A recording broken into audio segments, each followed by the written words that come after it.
Bonjour à tout le monde. Déjà, je vous remercie d'être venus aussi nombreux à ce workshop sur comment automatiser vos actions grâce à l'API OVH. Donc, je vous présente avec moi Thomas Sweat, qui est architecte développeur chez OVH. Et je vous présente Bertrand Unzia, qui est responsable des systèmes d'information chez OVH. Donc, ce workshop est un peu différent des autres présentations que vous avez pu voir dans les autres salles, parce que c'est adressé à un public qui est un peu plus technique. Donc, on va commencer par voir si vous avez la maîtrise d'un outil de base qu'on a besoin pour aller plus loin dans l'API. Alors, il s'agit des clés asymétriques. En général, vous en avez déjà vu quand vous connaissez SSH, mais ici, on va aller un peu plus loin, en rajoutant dessus le RSA AES 256 CBC SHA. S'il y en a, j'ai déjà perdu, c'est pas grave. Pour ceux qui connaissent la slide suivante, c'est très bien, mais ça ne sera pas réellement nécessaire. En fait, il s'agit simplement de HTTPS. L'outil de base, c'est effectivement avant de pouvoir utiliser l'API, parce que c'est un process d'automatisation, il faut pouvoir le faire de manière sécuritaire. Donc, un petit rappel gratuit, utilisez tout le temps HTTPS, et quand vous vous connectez à votre interface de gestion, vérifiez que vous êtes bien sur le bon site et que le certificat n'est pas moisi. Donc, une API, qu'est-ce que c'est? C'est une Application Programming Interface. En soi, c'est fait pour interagir avec quelque chose. Retraçons un peu l'historique de OVH dans toutes les interfaces que nous avons pu proposer. Tout démarre en 1999, donc avec la création d'OVH. À l'époque, Octave, qui était alors encore étudiant, a commencé, comme tout le monde, avec une IHM très simple, les emails. Donc pour certains qui connaissent cette photo, d'autres la découvrent. Ça a effectivement commencé dans une pièce, une salle d'étudiants, on va dire, ou même une chambre, on ne saura jamais. Vint ensuite, en 2000, le premier manager V1. Je suis désolé, mais je n'ai pas de photo qui date de cette époque. Et donc, on a évolué de l'email vers une interface HTTPS en HTML, avec du bon vieux code Perl, pour ceux qui connaissent. Vint ensuite le manager V2. Manager V2, nous avons fait une évolution de la sécurité en termes de login, en termes de session et en termes de persistance. Voilà, donc le V2. Je m'en souviens personnellement parce que j'ai vraiment galéré avec les petits tableaux biseautés.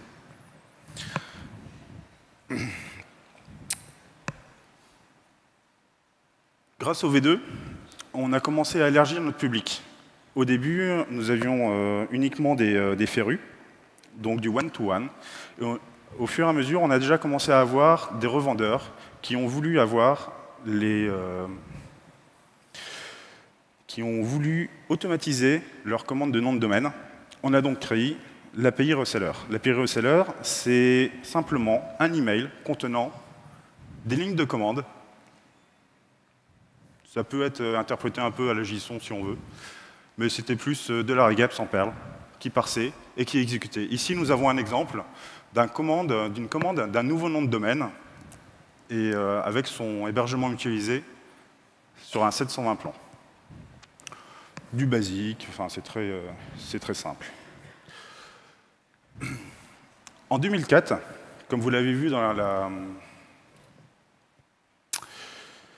la présentation de ce matin, nous sommes expansés dans l'Europe avec une filiale en Pologne, en Espagne, en Angleterre et en Allemagne. À part la Pologne, ça a été très simple, parce que notre interface était compatible. Quand on a rajouté la Pologne, on a commencé à basculer de l'ISO 8859.1 vers du 8859.15 ou 8, quelque chose comme ça. Et là, ça a commencé à être le carnage. Du coup, on a tout refait. On a basculé sur le manager V3 avec une technologie de XML XSLT alliée à de l'UTF-8. À partir de là, ça a été un pur bonheur. On a pu intégrer toutes les langues que l'on voulait. avec n'importe quel typage. Il n'y a pas eu de problème. Certains s'en souviendront, celui-là était très bref, c'est le manager 2,8, c'était l'embryon du 3. Son petit nom interne, c'était Hulk. Très vite remplacé par ce que vous connaissez aujourd'hui, le manager V3, actuellement encore en production. Ici, l'exemple d'une page sur un serveur dédié. Suite au manager V3, dans la lignée de l'API reseller, nous sommes partis sur une automatisation un peu plus lourde, en prenant exemple sur une évolution qu'a fait l'AFNIC. Ils sont passés d'un système de batch mail à un système de SOAP, environ autour de ces années-là, et on s'en est inspiré pour créer le SOAP API. Le SOAP API, qu'est-ce que c'est? Eh bien, simplement du SOAP. Le petit i, parce que c'est une API en SOAP. Rien d'exceptionnel en soi, mais grâce à ce petit exemple, en Perl, avec 12 lignes, on pouvait rajouter un DNS secondaire sur un serveur dédié et ainsi déjà avoir la main sur une automatisation un peu plus profonde que la simple commande d'un nom de domaine.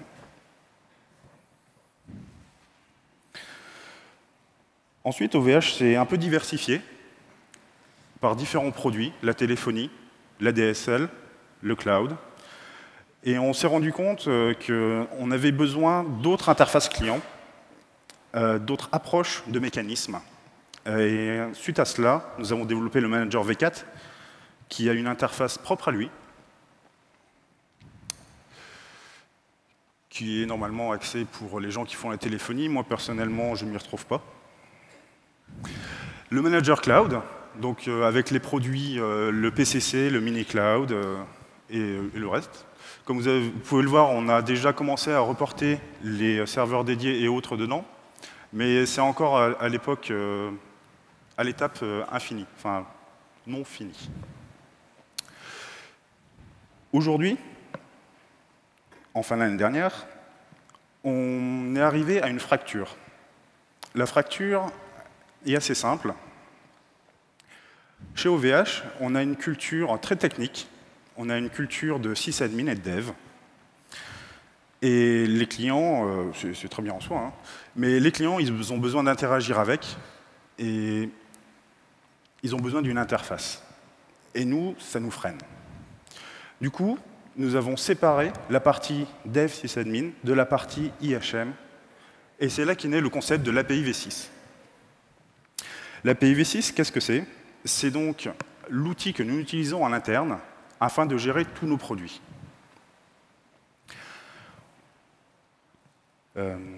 Globalement, donc, le meilleur exemple de l'API V6, c'est le manager V6 que vous connaissez aujourd'hui, qui est exclusivement basé sur l'API V6. Donc, à la question que vous pouvez vous poser dès le début, qu'est-ce que je peux automatiser avec l'API V6? La réponse est simple, c'est tout ce que vous pouvez faire avec le manager V6. Nous voilà donc en 2013, et on se retrouve avec une nouvelle API, un nouveau manager. Comme je vous l'ai expliqué, hier, nous avions un manager qui interagissait directement avec les différents produits que nous avions chez OVH et avec les différentes briques de code que nous avions connectées directement avec derrière les sysadmins, les bases de données et le reste. Aujourd'hui, notre manager, notre interface client, interagit avec une API commune qui, derrière, répartit toutes les tâches, toutes les actions sur les produits et les différentes briques. Ce n'est pas très explicite, mais ça mène aussi à une subdivision de nos gestions internes qui va permettre d'avoir une meilleure sécurisation par une isolation de chacun de nos produits. Qu'est-ce que cela peut vous apporter? Donc, de l'automatisation. Grâce à des scripts, vous pouvez, dès aujourd'hui, coder des actions récurrentes, ou pas, juste des actions lourdes. On en verra une dans les use cases, qui arrive en général une fois par an, mais qui est vraiment très lourde. Et la deuxième possibilité, c'est de créer des applications que vous pouvez ensuite redistribuer auprès de vos clients afin d'utiliser votre portail en tant que revendeur. Voilà. Donc aujourd'hui, il n'y a pas encore tous les produits dans l'API V6. Il y a tous les derniers produits que nous avons faits, donc le Dedicated Cloud, le Passport Cloud, le VRAC, V1, V1.5, l'IP avec les anti-DDoS, plus les SMS, les IDSL qui sont en train d'être portés. Demain, on a encore du travail, c'est pas fini, parce que là, on est en train de déterrer tout le vieux code, qui est très bien en production, qui marche parfaitement, mais on est en train de le migrer vers une nouvelle exposition, enfin une nouvelle façon d'exposer les interfaces de code, tout simplement. Donc, rien d'étonnant, les emails, l'hébergement utilisé et la VoIP vont suivre. Par contre, une étape qui va être très conséquente, ça va être de pouvoir exposer l'ensemble de nos commandes à l'intérieur de l'API V6. Aujourd'hui, dans ce API et le reste des choses que vous pouvez connaître, vous ne pouviez pas commander un serveur dédié de manière autonome. Vous étiez obligé de passer par le site. Demain, on va vous fournir tout ce qu'il faut pour qu'en tant que revendeur de nos solutions, vous puissiez commander directement et être livré avec les délais impartis votre serveur dédié.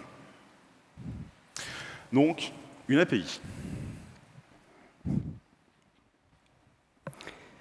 Donc, nous avons décidé de faire une nouvelle API pour, avec la fracture du manager V6, et nous avons décidé de partir sur le principe REST et une API RESTful. Une API RESTful, à la base, c'est une API web. Qui dit API web dit HTTP. L'API se base sur les quatre verbes qui existent en HTTP, qui permettent de faire des actions. Par exemple, un get permet de récupérer des données, ou un put, un post pour les modifier ou en créer, ou encore le verbe delete qui permet de supprimer une information. L'API RESTful se base, donc, comme j'ai dit précédemment, sur du HTTP. Le HTTP est au niveau de ses URL. Il y a donc une notion de hiérarchie, de dossier, et l'API expose l'ensemble de vos services à travers cette collection de ressources.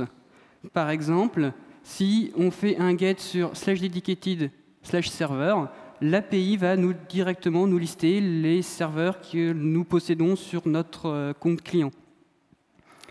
Et si on descend un cran dans l'arborescence, on peut faire un get directement sur un des serveurs dédiés, et on va obtenir quelques informations sur ce serveur dédié, par exemple le datacenter dans lequel il est, l'AB dans lequel il est installé, l'OS qu'on a configuré dessus, ou encore son adresse IP. Comme certains le savent certainement, si vous avez un serveur dédié chez OVH et que vous hébergez une zone DNS sur ce serveur dédié, vous pouvez disposer de serveurs DNS secondaires chez OVH pour héberger votre zone.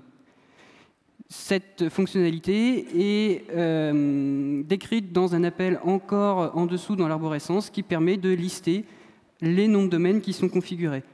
Donc, sur Secondary DNS Domain, par exemple, sur le serveur NS6230, on peut obtenir la liste de ces noms de domaines qui sont configurés. À l'heure actuelle, on récupère un tableau vide. La liste est vide, nous n'avons pas configuré de domaine. Je vais introduire donc le deuxième verbe HTTP qui permet de créer une ressource au niveau RESTful. Donc, par exemple, si je veux faire un post sur cette ressource, je vais pouvoir configurer le domaine ovh-summit.fr en mettant l'une des IP que j'ai configurées sur mon serveur dédié pour que l'infrastructure d'OVH configure ce nom de domaine sur ses serveurs secondaires et utilise cette adresse IP pour récupérer la zone. Et ainsi, si je refais un get sur cette collection-là, je vois que l'infrastructure d'OVH a bien pris en compte le domaine que je viens d'enregistrer. Et donc, toujours avec cette notion d'arborescence, je peux encore descendre dans l'arbre et faire un get sur ce domaine. Et de ce fait-là, je vois que le domaine a été configuré sur le serveur secondaire SDNS2 avec sa date de création et l'IP que je viens d'entrer. Donc là, nous avons vu comment créer une ressource. Quelque chose qu'on peut avoir envie de faire, c'est de la modifier. Pour la modifier, c'est le troisième verbe HTTP, c'est un put. Si on fait un put sur cette ressource-là, par exemple, je peux faire un put sur cette ressource en mettant une autre IP. une autre IP, par exemple, sur mon serveur dédié. Et de ce fait-là, l'infrastructure d'OVH va faire les modifications de son côté pour mettre une nouvelle IP au niveau du master DNS. Et encore une fois, si je fais un get sur cette ressource-là, l'infrastructure d'OVH me dit qu'elle a bien pris en compte la modification et c'est la nouvelle IP qui a été prise en compte. Enfin, après la modification et l'ajout de ressources, la dernière action qu'on peut souhaiter faire, c'est la suppression. Et donc là, c'est le dernier verbe HTTP que j'ai dit au début de la présentation, c'est le delete. Et donc là, je peux faire un delete directement sur la ressource. Avant, j'avais dans la collection ovh-submit.fr, une fois le delete, la ressource a disparu. Donc là, simplement avec les 4 verbes HTTP et ainsi que des URI, on est capable d'exprimer l'intégralité des services, des actions sur les services, en ajouter, en modifier ou en supprimer. Mais avant de pouvoir accéder à ces ressources, il faut pouvoir s'authentifier avec OVH. Et je vous laisse Bertrand expliquer l'authentification dans l'API. Donc, l'authentification de l'API. Donc déjà, juste pour reprendre un peu ce que vient de dire Thomas, mettez HTTPS pour le protocole de transport au lieu d'HTTP. HTTP, c'est l'exemple de la RFC, mais chez OVH, on a coupé le 80 sur l'API, on ne fonctionne qu'en HTTPS. Donc, authentification avec l'API. Jusqu'à aujourd'hui, vous vous connectiez dans votre interface client grâce à votre login, votre nick handle, et votre mot de passe. On a revu un peu le principe là pour y introduire plusieurs notions. Je vais prendre un exemple assez simple. C'est vous êtes une entreprise qui débute, ou vous êtes établi. Ça ne change rien, on a toujours eu des stagiaires. Donc un stagiaire, on ne va pas lui donner l'accès à la prod. C'est impensable. On va donc commander un petit serveur de développement et on voudrait lui donner l'accès à ce serveur uniquement. Donc, jusqu'à aujourd'hui, nous avions 2 choix. Soit on ne le fait pas, soit on crée un autre compte client et on l'isole totalement. Dans l'API, nous avons introduit la notion de gestion fine des droits. On peut, grâce à l'API, grâce à l'authentification, créer ce qu'on appelle un token et lui concéder des droits restreints sur un seul produit ou sur uniquement quelques fonctionnalités de ce produit. Ainsi donc, ce stagiaire va avoir accès, dans l'exemple, seulement à /dedicated server NS 3072, par exemple. Et il pourra faire tout ce qu'il veut avec, le rebooter, le réinstaller, mettre des serveurs de nom dessus, et tout ce qui s'ensuit. La deuxième chose que l'on a rajoutée, c'est, comme tout stagiaire, un stagiaire a une date de péremption. On a donc rajouté l'expiration des droits, ou les droits temporaires. C'est-à-dire que lorsque l'on va créer ce token d'authentification, on va pouvoir lui mettre une durée de vie. Ce qui fait que simplement, lorsque le stagiaire aura terminé sa mission, s'il a fait son job, de toute façon, il faudra évoluer ses droits, parce que ça arrive même en général avant qu'il parte. Et s'il part, eh bien, au moins, on n'aura pas l'oubli. Et des fois, rarement, mais ça arrive malheureusement, ça se passe mal. C'est pour ça qu'on a inclus la révocation des droits. On peut donc, à n'importe quel moment, lister par rapport à son compte client tous les tokens actifs et les révoquer simplement. Donc ce sont les 3 premières bases autour desquelles nous avons revu toute l'authentification dans l'API V6. Mais il en manque encore une assez importante, et c'est pourquoi vous êtes là. C'est le fait que cette API n'est pas tournée uniquement vers nos clients directs, mais aussi vers les clients de nos clients, et plus encore, la communauté. À partir de là, quand on parle de client, on instaure un cercle de confiance. Et ce cercle de confiance nécessite une délégation d'authentification. Comme vous pouvez déjà le connaître, sur des réseaux sociaux très connus, il y a déjà des méthodes où on peut développer des petites applications standalone qui ne nécessitent pas l'accès au compte client proprement dit. On a fait pareil. Chez OVH, on a implémenté autour de ce qu'on appelle donc les applications, la délégation d'authentification et le client. Le client, ce n'est pas vous. Le client, c'est votre client. Donc, imaginez que vous avez codé une application pour un téléphone mobile pour pouvoir surveiller l'état de votre serveur dédié, ou enfin, l'état du serveur dédié du client, ou l'état du PCC du client, ou n'importe quelle ressource. Le client veut donc utiliser votre application afin d'utiliser ce que vous avez codé, de pouvoir avoir donc un suivi en temps réel sur son téléphone portable de comment se comporte son infrastructure. Sans pour autant vous déléguer plein pouvoir sur toute son infrastructure. Il veut juste, grâce à vous, savoir comment son infrastructure vit. Comment cela fonctionne? Alors, tout d'abord, le client exécute l'application. L'application, à ce point-là, à cet instant-là, ne connaît pas du tout l'identité du client. Vous n'avez aucune idée de qui c'est. L'application va donc d'abord aller s'enregistrer auprès de notre API par une demande de credential.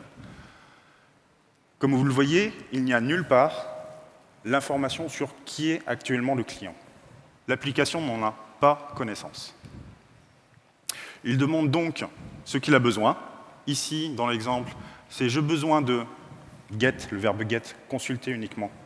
Consulter tout ce qui est en rapport avec les serveurs dédiés, tous les produits qu'on peut mettre dedans, donc les serveurs dédiés, il y a peut-être le PCC dedans, bon, soit. Là, c'est NASAcha. NASAcha. L'API va répondre avec une URL à renvoyer au client, que le client va donc devoir faire l'acte au travers de votre application. Mais ça, je vais revenir après. Une consumer key qu'on va garder, le fameux token, et l'état du token actuel. L'API renvoie donc à l'application.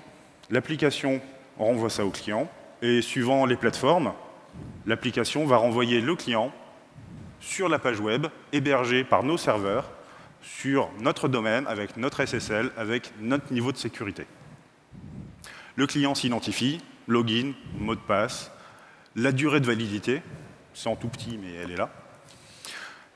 Informe donc, grâce à ça, à l'API que le token, il a envie de il l'active.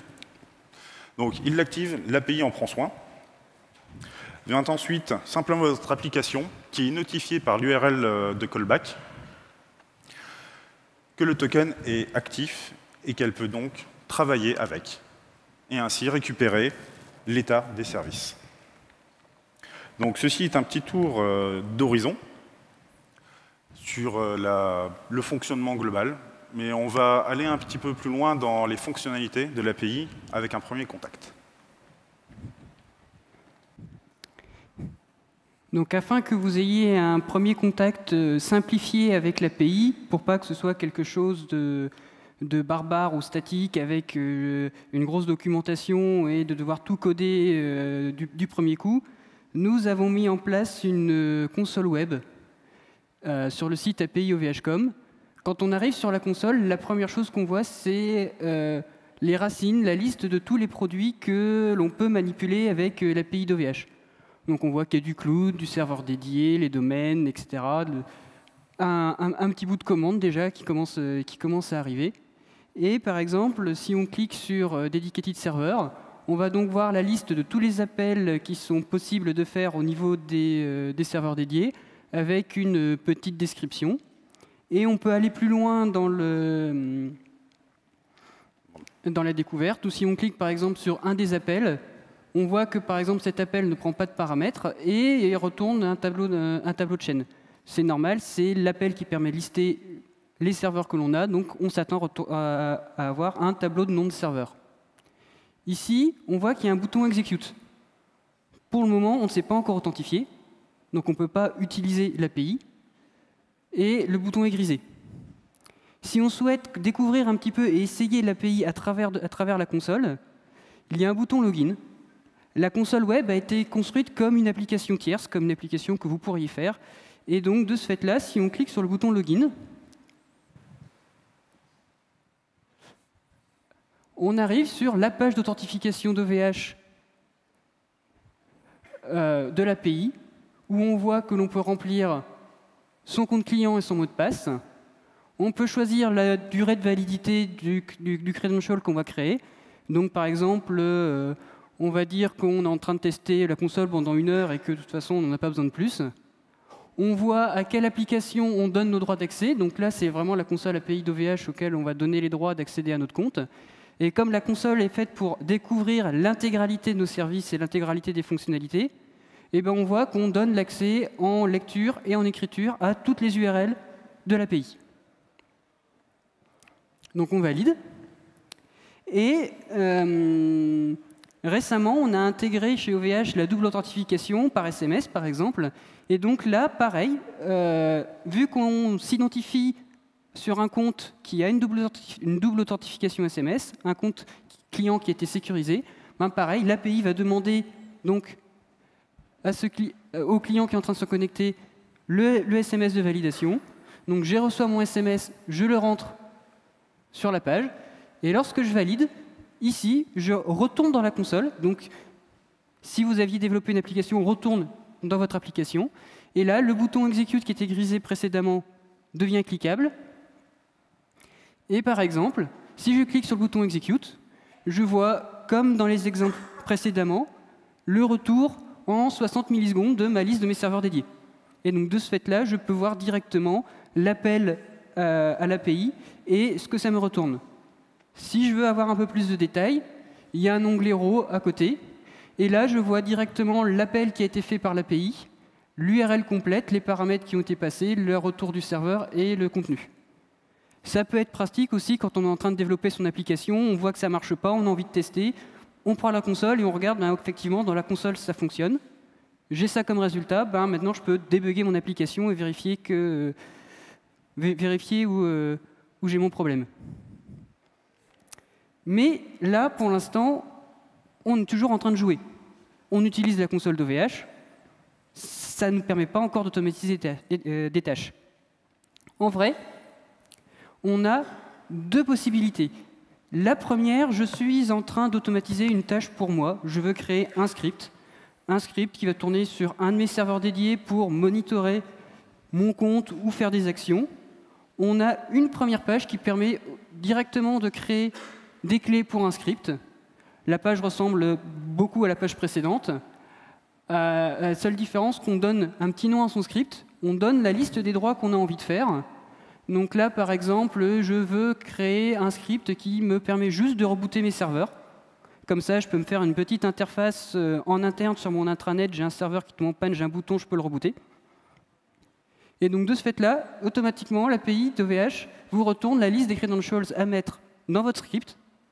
Et cette liste de clés vous est unique, vous identifie et vous permet de juste rebooter vos serveurs. L'autre possibilité, c'est avec la délégation d'authentification. Donc là, on parle juste d'application. Donc on a une page qui permet de déclarer chez OVH. Voilà, je m'appelle Thomas, j'ai envie de faire une application pour OVH, pour les clients d'OVH. Je mets un petit nom. Et si je clique sur créer les clés, j'ai juste un jeu de clés qui permet d'identifier mon application. Et là, on voit qu'on n'a pas de consumer key parce qu'on n'est pas lié à un client. C'est la délégation d'authentification qui ensuite va nous donner des droits à notre application. Donc, une fois qu'on est en possession de ces clés, il faut commencer à coder. Pour vous faciliter la vie, on vous a mis à disposition des SDK. De petits SDK qui permettent déjà, en quelques lignes de code, de commencer à scripter avec l'API d'OVH. Historiquement, parce qu'on aime bien le Perl, on a fait un SDK Perl, où tout ce qu'on a à faire, c'est... Donc là, je suis en train de faire un script.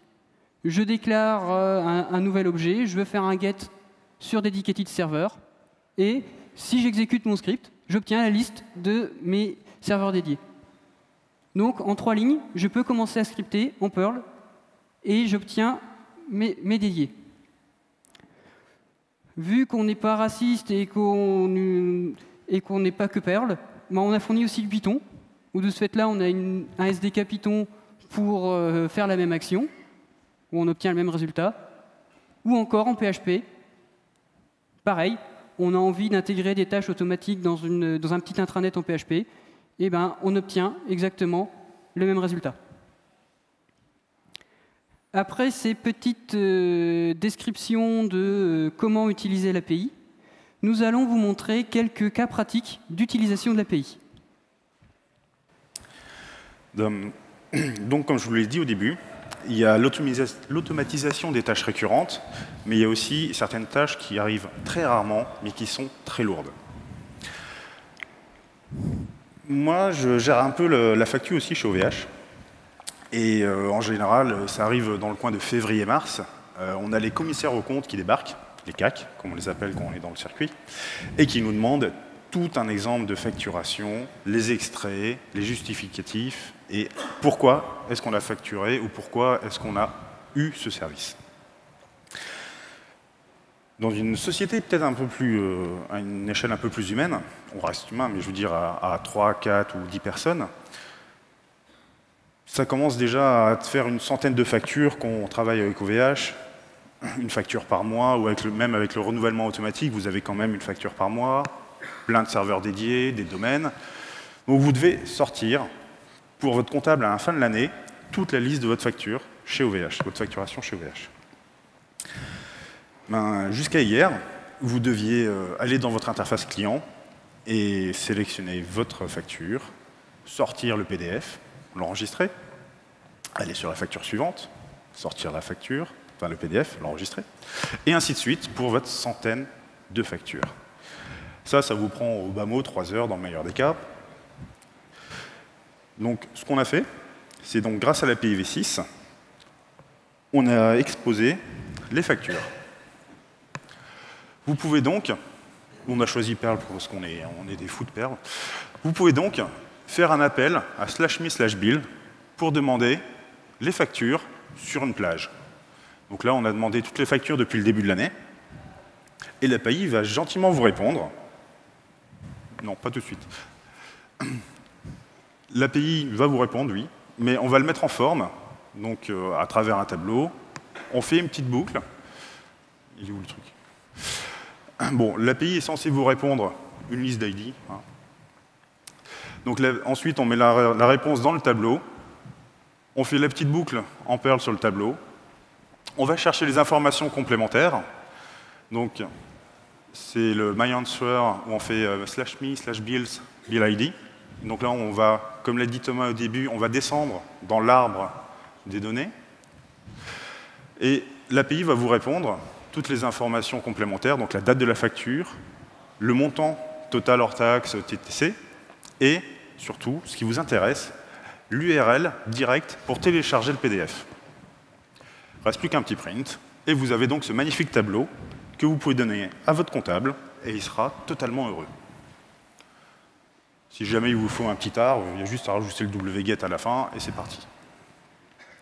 Donc, grâce à l'API, on est passé de quelque chose qui vous prenait de 1 heure, 3 heures, voire plus, à quelque chose que vous codez une fois, en demi-heure, c'est assez court, hein, et vous avez toutes vos factures pour votre comptable, et le 31 décembre, c'est plus une catastrophe.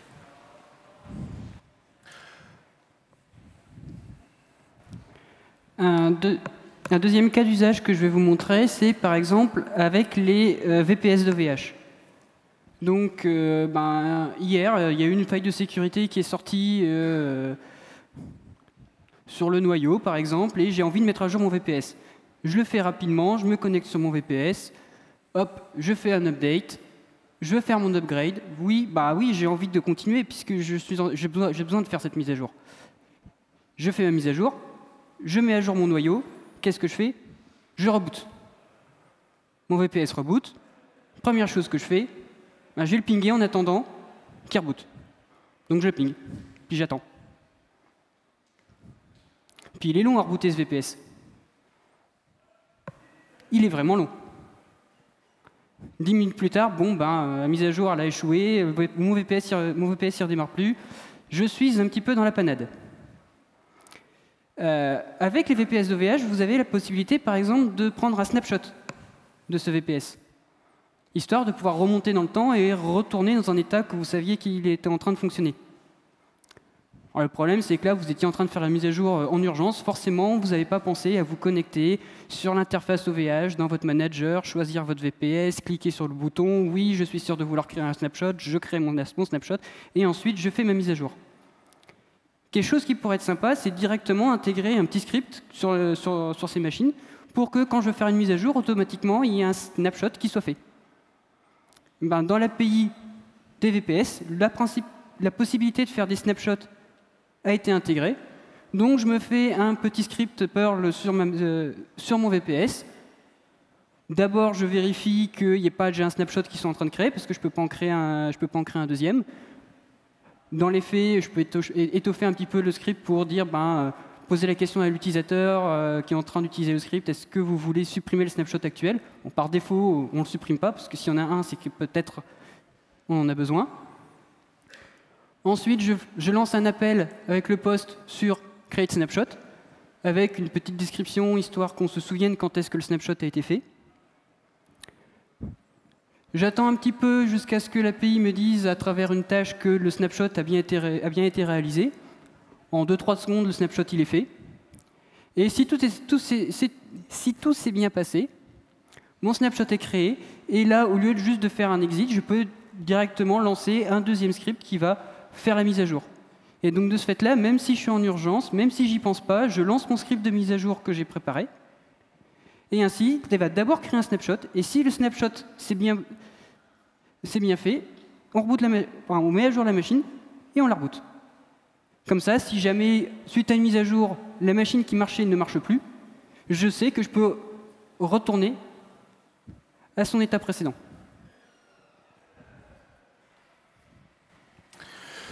Pour revenir sur l'exemple de Thomas, il ne faut pas oublier que tout ça, c'est fait sur le VPS. C'est un script à déposer sur le VPS. Là encore, il faut garder en mémoire qu'on a développé la gestion fine des droits. Donc, à ce script, la partie qui n'est pas écrite en haut, la gestion de l'authentification, ça sera un token qui aura exclusivement les droits sur lui-même, sur ce VPS-là, de pouvoir créer un snapshot. Et lister aussi la liste des snapshots, enfin, la gestion des snapshots de ce VPS. On ne va pas donner à une machine où on a un site web potentiellement codé avec un stagiaire qui a fait n'importe quoi, on ne va pas lui mettre le login mot de passe de son Nickhandle qui permet de détruire toute son infrastructure. On ne va jamais faire ça. Avec la PV6, eh ben, on peut le faire. On va donc restreindre ce script à travailler uniquement avec son territoire, le VPS. Bon, bien sûr, ça vous oblige à créer un token par VPS, mais le gain qu'on peut avoir derrière, c'est tout bonus. Donc le cas suivant, c'est les serveurs de jeu. Alors les serveurs de jeu, c'est un univers très spécial. Déjà, ils râlent très facilement. Dès qu'il y a la moindre perte de ping, du lag, du jitter, ça commence à râler dans tous les sens. Plus, là, ça fait récemment, comme vous l'avez entendu, OVH a lancé une offre de anti-DDoS, L4 et L7. Depuis qu'on a sorti ces deux offres, on a des nouveaux clients, on les avait déjà eu avant, mais ils reviennent. On a des nouveaux clients qui viennent héberger leur serveur de jeu chez nous pour bénéficier de l'anti-DDoS. Alors l'anti-DDoS L7, c'est très bien, mais le L7, ça ne marche pas sur tous les serveurs de jeu. Counter-Strike, je ne sais pas qu'est-ce qui marche actuellement, Minecraft, je crois. Les protocoles, c'est obscur, et bon, moi, je n'ai pas trop le temps de coder chaque L7. Donc du coup, le L7 n'est adaptable que sur le serveur web. Parce qu'en L7, on a tout ce qu'il faut pour protéger tout ce qui est HTTP, HTTPS. Ça marche, il n'y a pas de problème. Sur le serveur de jeu, on va mettre l'anti-DDoS L4. Le L4, c'est donc Firewall, quelque chose d'assez simple, mais de très efficace. L'anti-DDoS L7, qu'est-ce qu'il va faire? Il va filtrer toutes les requêtes, il va les ouvrir, les analyser, empêcher les brute force, empêcher les floudes, et automatiquement, les requêtes propres vont arriver au serveur web. L'anti-DDoS L4, on a plusieurs choix. Le rate limit, c'est gérable uniquement en local. Le L4 qu'on propose aujourd'hui, c'est essentiellement un firewall. Le firewall, on va donc prendre la décision de le fermer. On va verrouiller notre serveur de jeu. Ce qui implique que le gamer, votre client, ne pourra plus accéder au serveur de jeu de manière native. Là, on va construire un nouveau schéma de fonctionnement.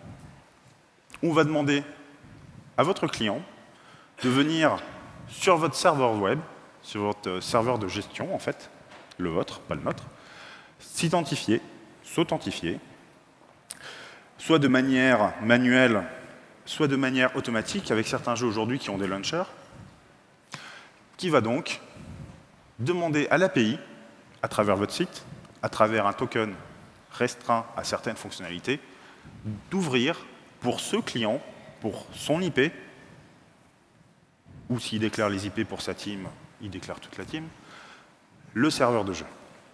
Il pourra donc pleinement profiter de son serveur de jeu en étant protégé des attaques de la team adverse qui n'a rien d'autre à faire que de faire tomber son serveur pendant son entraînement. C'est bien connu, aujourd'hui on voit que ça. Et ça tweete bien. Vous avez donc une solution à base d'anti-DDoS L7, L4, l'API, un peu de magie avec vos doigts, qui vous permet de faire un serveur qui n'aura pas de problème de flood, de brute force, et tout ce que vous pouvez imaginer contre un serveur de jeu.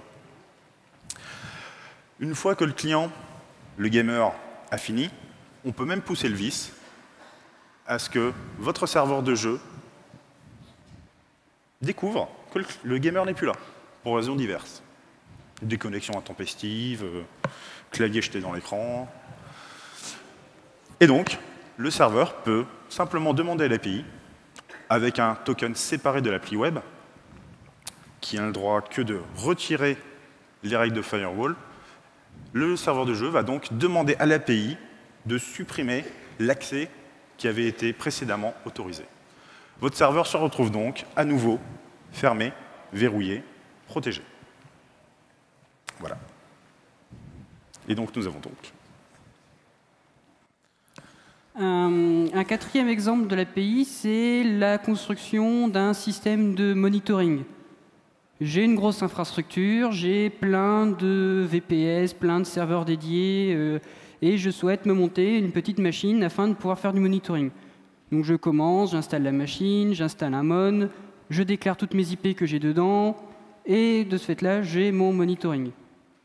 Malheureusement, Murphy étant là, la machine qui va cracher, la machine de prod qui va cracher, c'est la machine qu'on a mis en prod hier et qu'on a dit que de toute façon, il faut mettre en prod tout de suite, le monitoring, je le ferai demain. Et puis demain, c'est trop tard, la machine, elle était en prod et elle a craché. Donc, ce qui serait bien, c'est que le système de monitoring soit adaptatif. Il soit capable d'apprendre que sur mon compte, j'ai une nouvelle machine qui est arrivée et qu'il faudrait la monitorer. Avec l'API, on a rajouté une racine qui n'est pas vraiment un produit, mais qui rassemble toutes les adresses IP que vous avez chez OVH et qui vous permet de les manipuler. Ça permet aussi de manipuler les règles de l'anti-DDoS, par exemple. Donc si je fais un get sur slash IP au niveau de l'API, je vais obtenir la liste de tous les blocs RIPE, toutes les IP failover, toutes les IP de mes différents services chez OVH. Et de ce fait-là, toutes les heures, mon monitoring, il peut aller requêter OVH pour savoir s'il n'y a pas une nouvelle IP qui est là, et de ce fait-là, l'intégrer automatiquement à son monitoring. Maintenant que le système de monitoring il est adaptatif, il est capable de monitorer mon infrastructure, j'ai envie qu'il soit capable aussi de me prévenir quand il y a un problème. Chez OVH, on propose aussi une solution d'envoi de SMS, qui est elle aussi exposée directement dans l'API.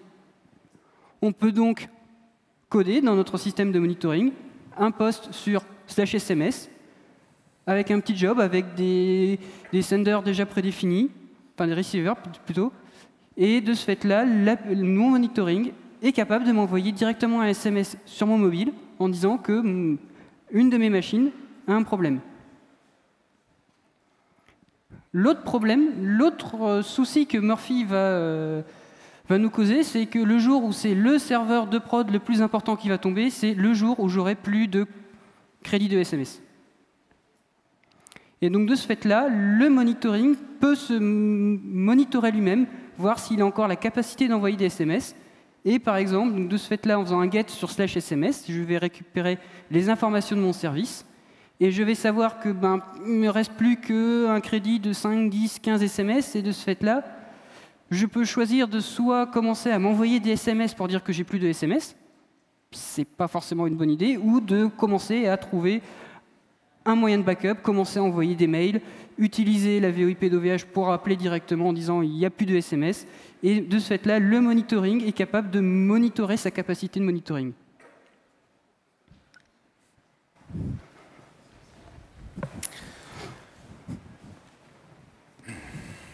Donc, comme je vous l'ai glissé au début,